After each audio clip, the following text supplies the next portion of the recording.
No mês passado, saiu o primeiro trailer de Detetive Pikachu. O longa não é inspirado na famosa história de Ash e seus amigos. Ele é inspirado, na verdade, num videogame. Estamos falando, então, de um Pikachu mais velho, um detetive, como nos informa o título, e o filme é sobre uma de suas investigações. Minhas expectativas eram baixas, por dois motivos. Eu sou uma pessoa chata com trailers. 2, eu sou pior ainda com adaptações live action. Logo depois de assistir, eu ainda não sabia dizer exatamente o que achei dele.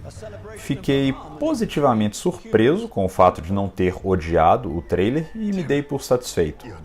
Até que, dias depois, eu esbarrei nessa discussão incrível. Pikachu deveria ser um animal peludo? O Tokyosaurus é um canal aqui do YouTube que cobre assuntos que estejam em alta no Japão. E na época do lançamento do trailer, esse era o debate mais quente da semana.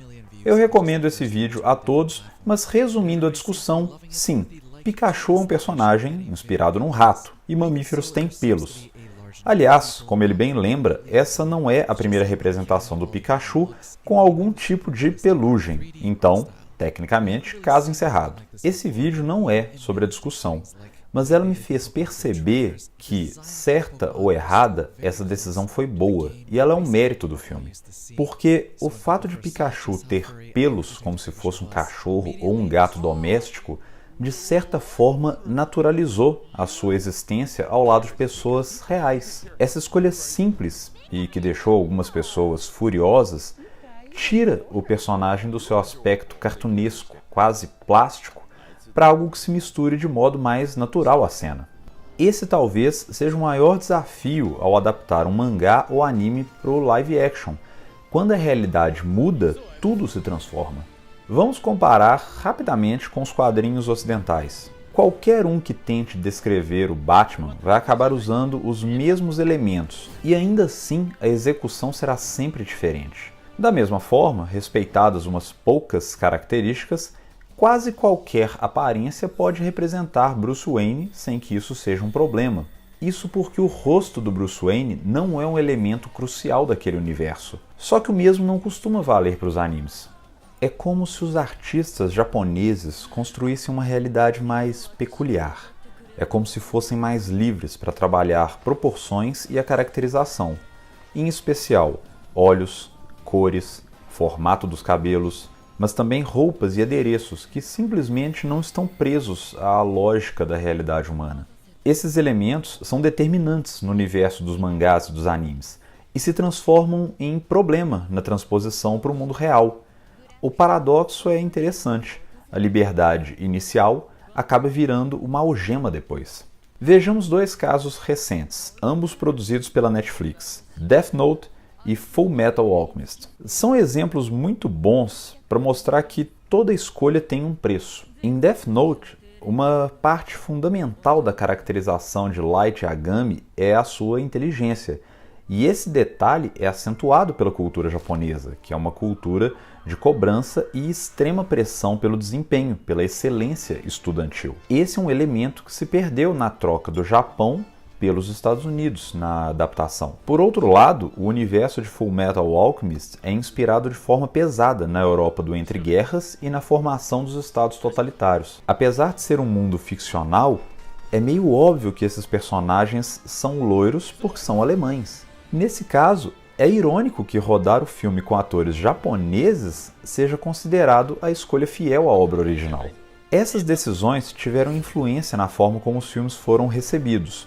Fullmetal Alchemist chegava com uma expectativa algo positiva dos fãs por essa suposta fidelidade, e Death Note já era odiado por ser o contrário. Mas não se engane, se essas escolhas estivessem invertidas, ambos continuariam sendo os filmes ruins que são. A percepção deles é que talvez fosse um pouco diferente. Dizer que um é ligeiramente melhor que o outro não faz justiça a nenhum deles. Essa versão de Fullmetal Alchemist é muito mais que um catálogo de perucas mal feitas. Quem consegue passar pela caracterização ruim encontra um roteiro horrível, um desequilíbrio incômodo entre o dramático, o cômico e o histérico, entre outros problemas. Death Note não é bom, mas ele ao menos funciona como cinema. Ao se permitir tantas liberdades, ele se solta de amarras que atrapalhariam o ato de contar uma história. Dá quase para dizer que, como thriller pipoca de suspense, é um filme até ok. E isso também é um problema. Vamos parar por um segundo e pensar com o nosso amigo Renan. Afinal, o que faltou ao filme da Netflix? Qual o filme do Rambo sem Rambo? Qual a única coisa que tem que ter no filme do Rambo? Rambo! Isso. Senão eu faço filme do Rambo também. Faço um filme aqui no quintal com meu filho aqui, ó. Rambo. Bota o nome de Rambo no filme. Fazer filme de... Eu adoro essa fala. O que eu mais gosto nela é que a piada te induz a entender o contrário da reflexão inicial. O que não pode faltar num filme do Rambo? Dito de outra maneira, qual é a essência dessa obra? Adaptar Death Note não é fazer um filme que tenha um Kira e um L. Death Note não é apenas um thriller pipoca de suspense, muito menos um que seja ok, porque essa não é a sua essência. O que torna o mangá e o anime, esses gigantes internacionais que eles são, é o duelo entre duas visões diferentes de justiça, e a sua força reside nessa colisão filosófica. Justa ou criminosa, a visão que sair vencedora desse confronto será considerada a verdadeira justiça. É por isso que, apesar de bem melhor que Fullmetal Alchemist, Death Note parece no mesmo patamar. Os dois filmes falham como adaptação porque neles a essência aparece, quando muito, como acessório. Ambos são filmes feitos na casa do Renan. Adaptar significa necessariamente promover mudanças.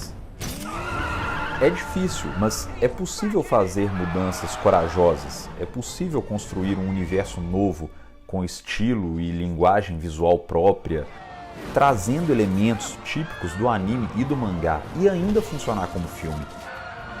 Tudo isso é possível desde que se conserve o espírito original da obra.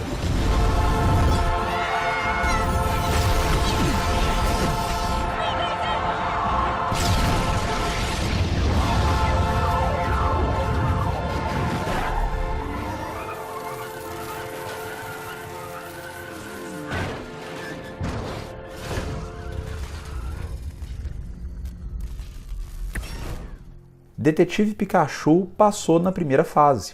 É preciso funcionar como filme, é preciso fazer escolhas para contar uma história e é preciso nos convencer que humanos e pokémons existem na mesma cena. O desafio agora é fazer um filme que não venha sem Rambo.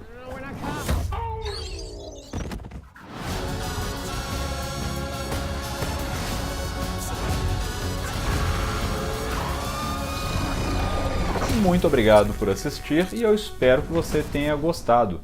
Vamos conversar, deixa um comentário, me diga, você gosta de adaptações live action? E o que você espera de Detetive Pikachu?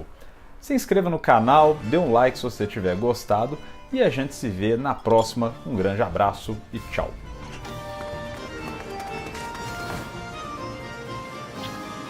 Isso,